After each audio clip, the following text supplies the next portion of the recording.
Hi, in this tutorial I will be showing you how to paint multicolored pansy flowers with 6 different varieties. So the objective of this tutorial is to show you how to paint multicolored flowers using watercolor, and I thought pansy flowers fit the right criteria. So I have downloaded a few samples of colorful pansy flowers as a reference for this painting tutorial. So you can do the same, get some reference photos to make things easier for your visualization. So my painting will be focused mainly on the color tones involving those multicolors on the flower petals. So I won't be focusing on the entire plant as in its stem or leaves painting. So this is an A5 size watercolor paper, 300 grams per square meter of Canson textured paper, and I have divided the flower sketches into 6 boxes, which is equivalent to 6 by 6 centimeter for each of the flower painting. It is not a detailed sketch of the flower. Basically I have just drew a diamond shape into each of the 6 boxes as a reference point for me to start painting them.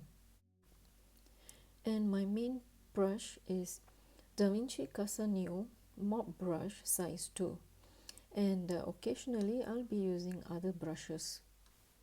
You can use round brushes size 6 and 8 as well, as long as it has a pointy tip to help you control the shape of the petals.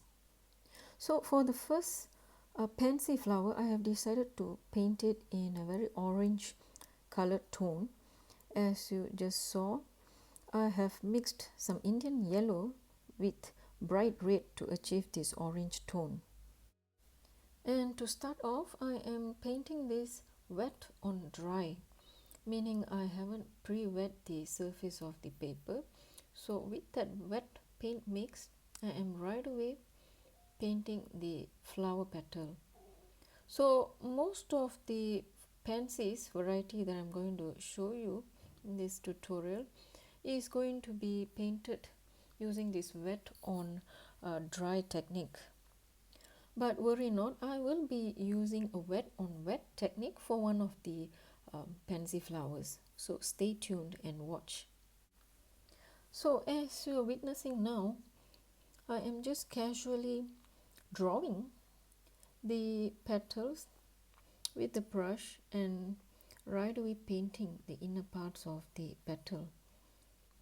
And this is why I mentioned earlier that it would be advisable to use a round brush with a pointed tip, so that the drawing process using this brush would be very much in a controlled manner and easier to achieve the crisp edge or shape of the flower petals.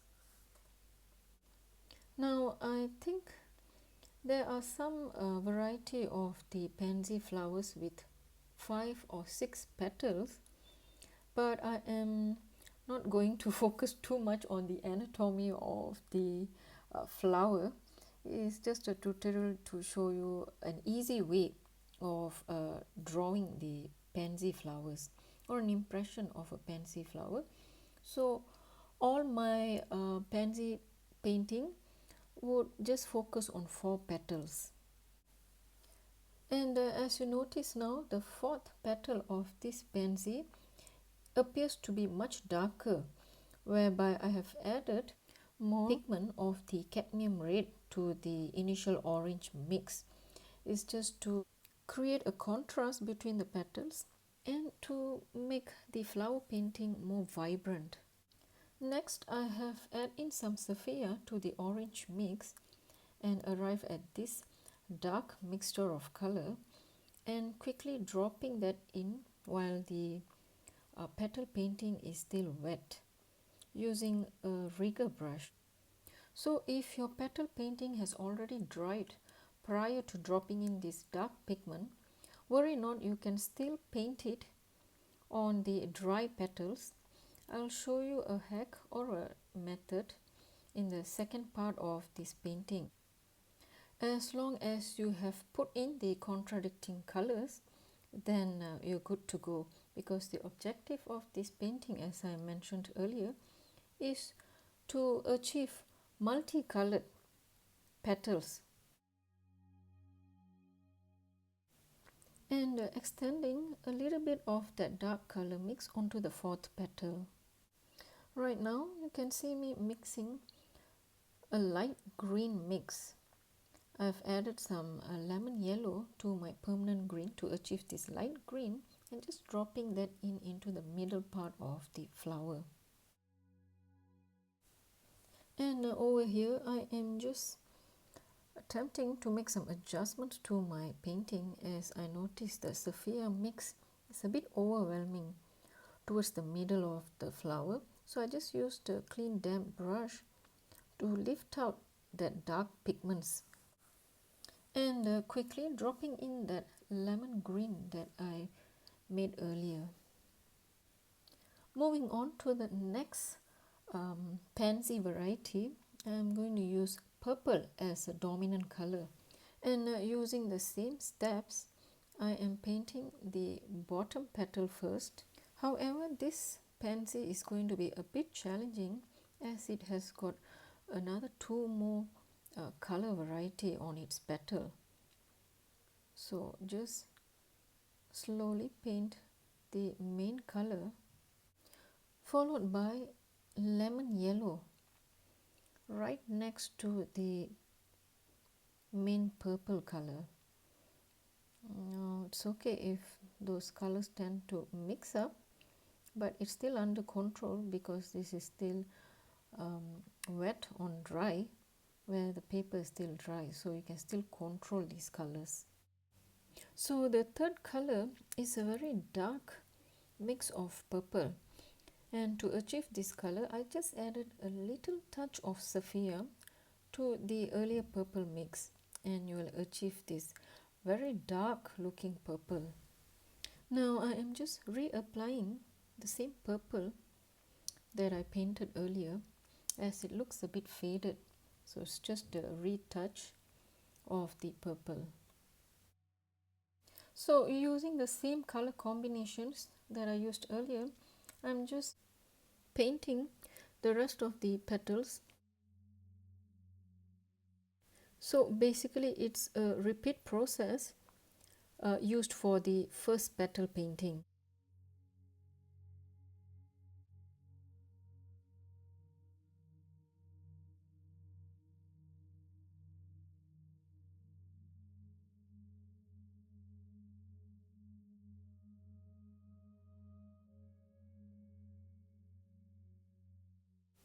Remember to use the rigger brush to paint the inner parts of the petal. Otherwise, it's going to be a huge struggle trying to control the paint at a very narrow areas. And as for the fourth petal, which I wish to paint in a contrast color, this time I have added some magenta to the purple mix, so it has a much more lighter tone of purple. So you can experiment any pigment colors to arrive at a very interesting color mix. At the end of the day, painting is all about experiment, so you never know what kind of color mix you can achieve by doing so. So not necessary to buy all those paints promoted at the art stores. Most painters will be using a maximum of maybe 10 colors, of course depending on what is your genre of painting, but otherwise the most important colors would be the primary colors, which is red, yellow and blue. So over here I'm actually showing you a glance through of my color swatches that I've done in the past. So if you'd like a copy of these color swatches or mixes, I will leave the link in the description. And the color swatches are made with Schmincke watercolor. And my color swatches are only as a guideline for you to experiment all sort of color mixes, and it may vary depending on the extent of pigment used. So coming back to our purple Pansy painting, now I'm using a rigger brush to apply some thin strokes of darker purple shade onto the lighter colored petal, just to create some extra character, as I always mention in my videos. Lifting out some pigment with a clean damp brush from the middle part of the flower. So moving on to the third Pansy variety, and this time I am going to use white gouache. And the color that I am going to pair with this white is going to be a light purple. In other words, a very cool looking purple. So I am adding a little bit of blue sapphire to the original purple that I had to make it look a bit toned down. So it's a bit bluish purple shade. And this is the white gouache that I'm mixing over here on my palette. And I make sure it's not in a very watery consistency, slightly thick, similar to all the other watercolor mix that we made. So I am applying the white gouache first, since it's going to be the main color or dominant color. So basically it's a white pansy with some purple pattern on it. Although you can't see it on the video much, but just apply that similar to the other pansy drawing. And now I am dropping in that cool purple mix onto the white area. You can see the purple bleeding into the white gouache.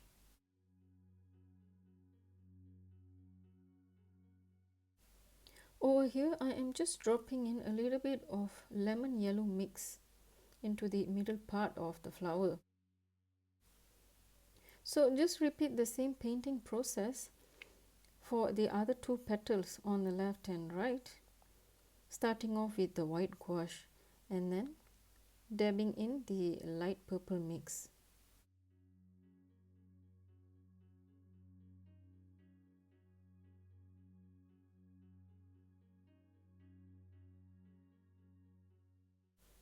And now for the fourth petal, we are still going to apply white gouache, but there will be more hint of the purple shade.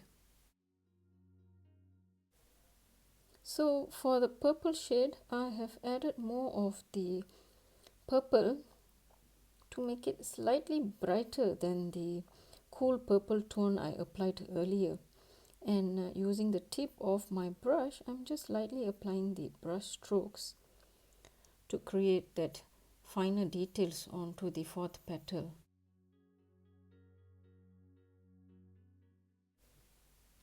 I'm applying more strokes of the purple paint since it has a washout effect due to bleeding into the white gouache. You can leave it if you liked the previous look of it. And since this is a white pansy, I realized that the edge of the petals are invisible. So I decided to lightly paint the edges of the petal using my rigger brush. And the color is the same purple mix. So just lightly draw the edges of the petal using your rigger brush, and after that I am going to give it some washes with a damp brush.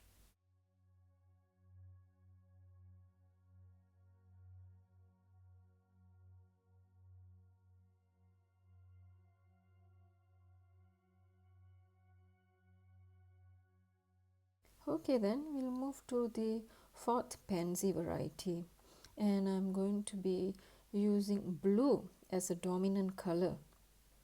So I am using the sapphire blue and pairing it with indigo. You can add a little touch of purple to the sapphire blue to give it some vibrancy, so that it doesn't appear as a dull blue color.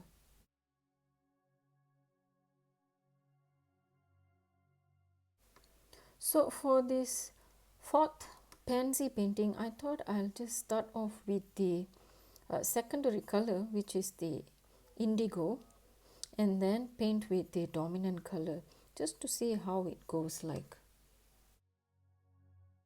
And now I'm painting in the main color or dominant color, which is the sapphire blue.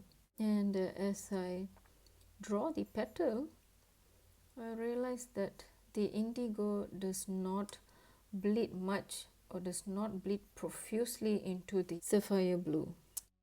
So I would conclude that the best way to paint the pansy petals is to paint in the main color first, which is the dominant color, followed by the pairing color or the secondary color, so that it would bleed in much easily, as it would be basically a wet on wet technique. Therefore, for the rest of the petals, I've painted it similar to what I did for the other pansies, by painting in the main color first and then followed by the second color. And this time notice that the indigo bleeds in much more easily onto the sapphire blue.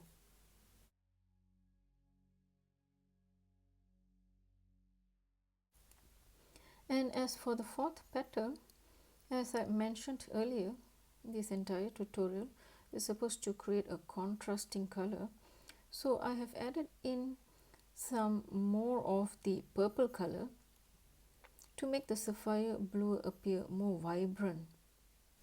And lastly, just dropping in some lemon yellow into the middle part or pistil of the flower.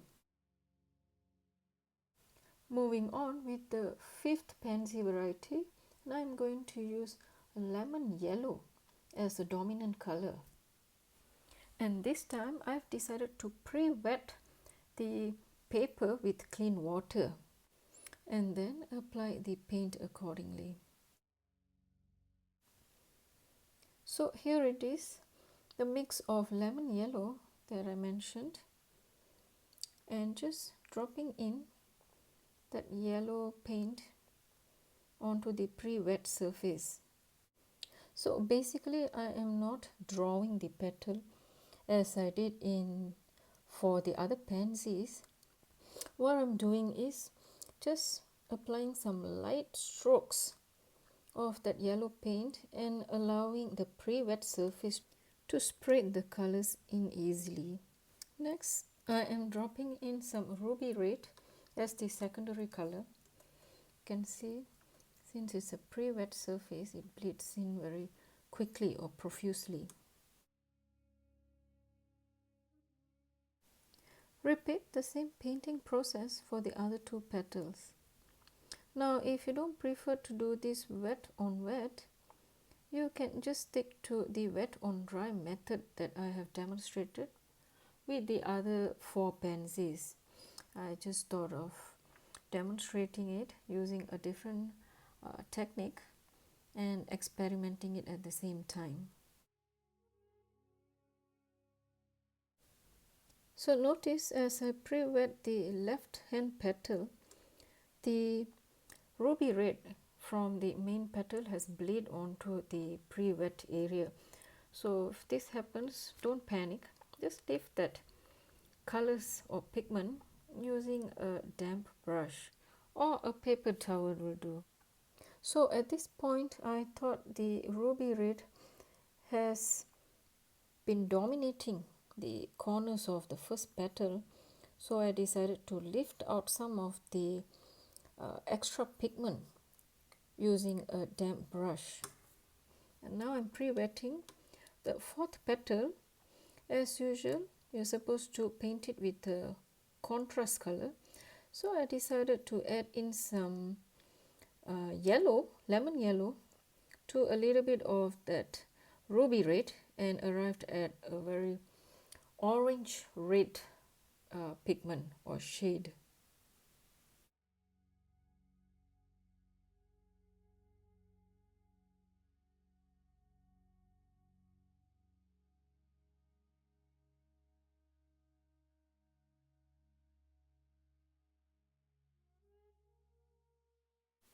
applying some extra strokes of paint. This is more of the ruby. Finally, the sixth Pansy variety, and this is going to be mainly of reddish tone, so I have decided to use carmine or crimson as the dominant color. And for this Pansy, I am back to using the wet on dry technique. So once again, just using the main color to draw and paint in directly onto the dry paper.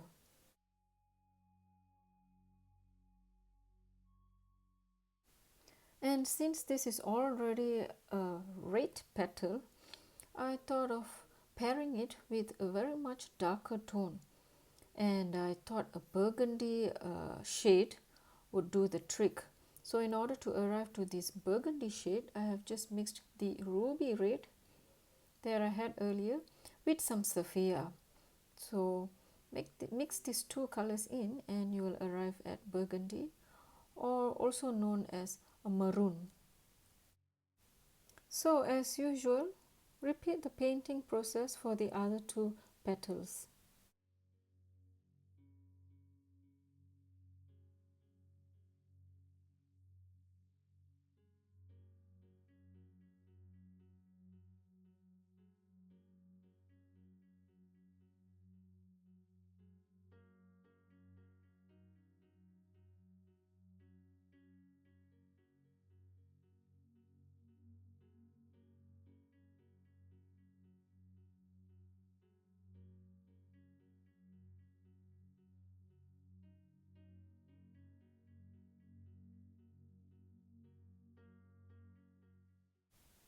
And finally, for the fourth petal, as usual, to create the contrasting effect, I have added more of the ruby red into the crimson or carmine mix that I have used earlier. So you will arrive at a much darker red tone. And once again, lemon yellow for the pistil, and also extending that lemon yellow onto the fourth petal by applying some light strokes just to add some more vibrancy onto that ruby red shade. Next, we'll move on to the second layer painting process. So a second layer painting is usually common in watercolor medium because they usually dry off very much lighter due to the nature of their pigment, which is not so opaque. But I'm not going to do too much of an adjustment on these pansy paintings because they already look vibrant. We just need to make some adjustments here and there according to the outcome of the first layer painting for each of these pansies. So starting off with the first orange pansy, I feel that it doesn't need much adjustment because the secondary color itself looks quite vibrant on the petals.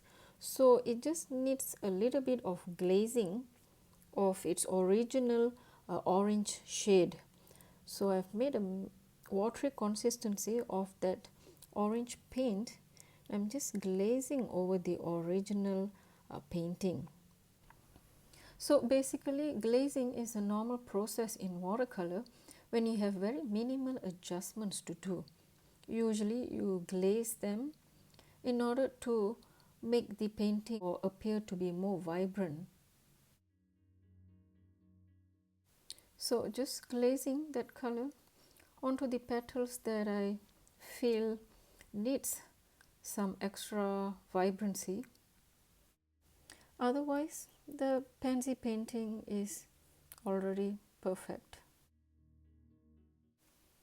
Moving on to the next pansy is the blue one, and as you can see on the screen itself is almost perfect. It just needs some fine details on it, so I've decided to draw some veins on its petals using my script brush. And in order for the veins to be visible, you will have to paint them with a much darker color. So I've used the initial indigo color that I've used and mixed it with some purple. You can mix it with any color palette as long as it remains in the blue palette group, and it should appear much darker than the petal. And I'm extending the same color mix onto the other petals as well.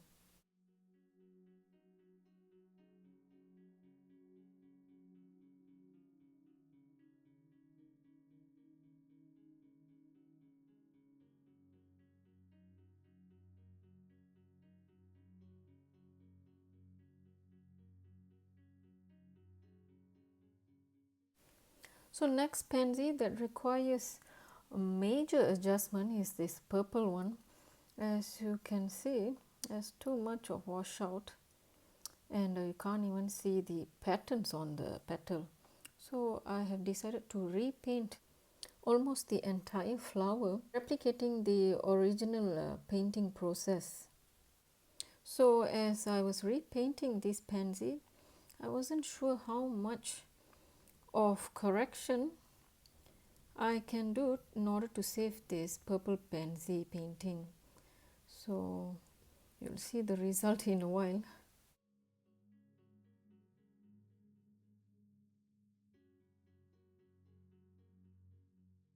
So if you remember from the first layer painting, the second color is the lemon yellow. So I'm reapplying lemon yellow as well over here. So if you're wondering, the reason why I mentioned that I am unsure if I can save this purple pansy painting is because notice that there are no light areas on the purple pansy petals, simply because mostly have been bleed in by the purple color. The dominant purple color has bleed onto most of the yellow area, making it appearing too dull. So as I apply the yellow shade, the yellow doesn't seem to appear bright. So a lesson to be learned by everyone, that when you're combining two very much contrasting color, a very dark color against a very bright color, you will have to paint them in a very slowly manner, because if the dark pigments have bleed onto the lighter pigments, the results are going to be negative, meaning it's going to be much darker and overshadowing the lighter pigment. So accidents or mistakes like this often happen on a very small sized painting. So if you're painting on a bigger sized image or motif, probably you can avoid this mistake, but yet once again you will have to be extra careful with your brush strokes. And tips to avoid or minimize these kind of mistakes would be probably just paint those small areas once the entire painting has dried, or masking liquid would do the trick. So coming back to this painting, I have applied some strokes of purple paint onto the fourth petal, and then I am using a damp brush to glaze or give it some washes to create some soft look on that petal with a visibility of that strokes. So this is another way of creating veins effect on your flower petal, apart from the script brush that I used for the blue pansy. So next pansy is the white one, and it doesn't require much adjustment, similar to the blue one. So I'm just repainting the darker areas, as I notice has slightly faded. So repainting those areas by applying some minor brush strokes with my rigger brush, and then I am using a damp brush to move or glaze that color onto the white areas. And due to this process, the petals now appears less white and looks more natural.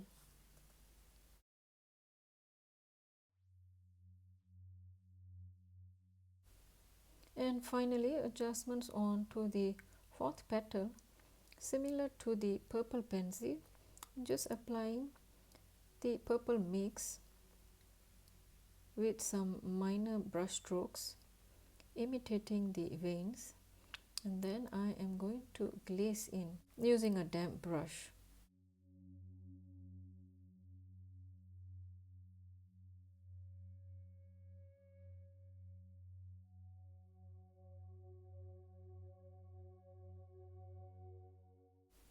Next adjustment is for the yellow pansy. Also going to apply similar adjustments as in the white pansy. So using the same rigger brush, I am reapplying some strokes of that ruby red. And once done, I am going to glaze a clean damp brush onto this ruby red pigment.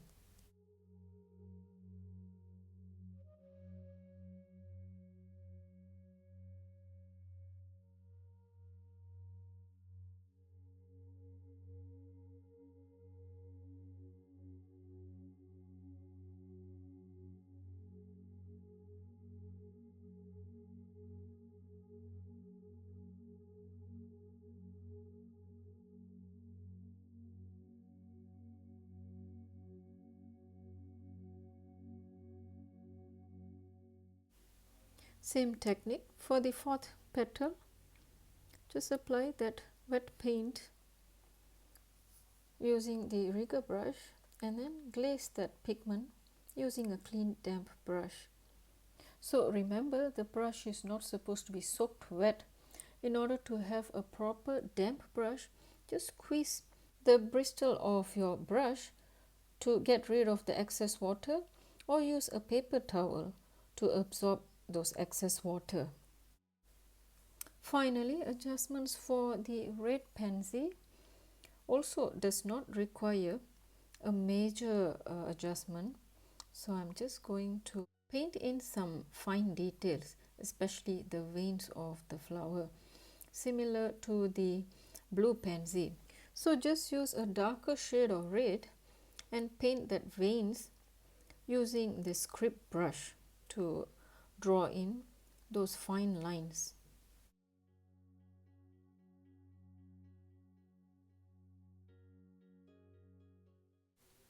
And for finishing touches, I am just going to drop in some lemon yellow or a light green shade into the pistil area of those flowers that are missing colors.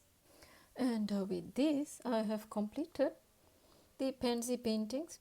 So which pansy is your favorite? Mine would be the blue, simply because my favorite color is blue. I may be biased, but coming back to observing those painting effects, I think the blue looks the most realistic, followed by the white pansy. And as for the purple one, I have tried my best to save it. Do you think I've done justice? Let me know in the comment section, and remember the tips that I have shared. So if you think this was a good tutorial and fun to watch, do like, share and subscribe to my channel, and do not forget to hit on the bell icon to receive the latest updates from my channel. So thanks again for supporting my channel, and I hope you'll attempt to paint these colorful pansies. So happy painting and see you once again. Bye.